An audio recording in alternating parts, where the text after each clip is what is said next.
দেশের পাট খাতের উৎপাদন কার্যক্রম বিপর্যয়ের মুখে।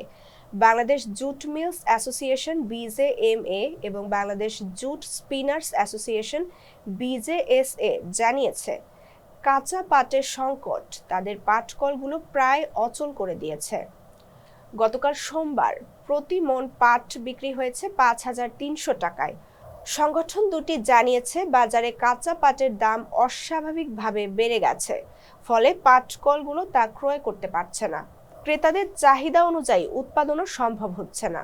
বিজেএমএ ও বিজেএসএ চিঠি পাঠিয়ে জানিয়েছেন, পরিস্থিতি উন্নতি না হলে ১ ফেব্রুয়ারি থেকে সব পাটকল বন্ধ করতে হবে। এই দুই সংগঠনে ২০০ পাটকল মালিক এবং ৬০টি পাটকল রয়েছে। সংগঠন দুটি অভিযোগ করেছে, কিছু মধ্যস্বত্বভোগী ব্যবসায়ী কাঁচা পাট মজুত করে কৃত্রিম সংকট তৈরি করছেন, ফলে পাটকলগুলোতে কাঁচা পাট পৌঁছানো কঠিন হচ্ছে।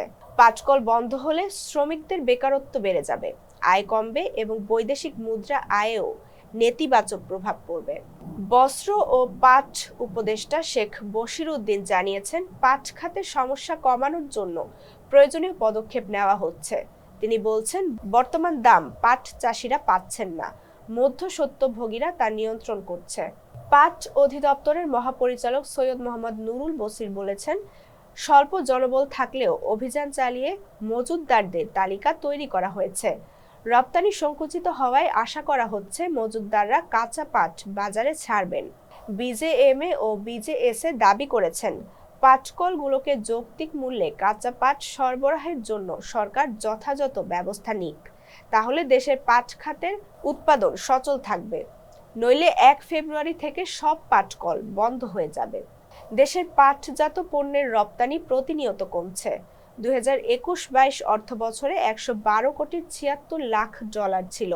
২০২২-২৩ অর্থবছরে তা কমে ৯১ কোটি ১৫ লাখ ডলার। ২০২৩-২৪ অর্থবছরে রপ্তানি দাঁড়িয়েছে ৮৫ কোটি ৫২ লাখ ডলার।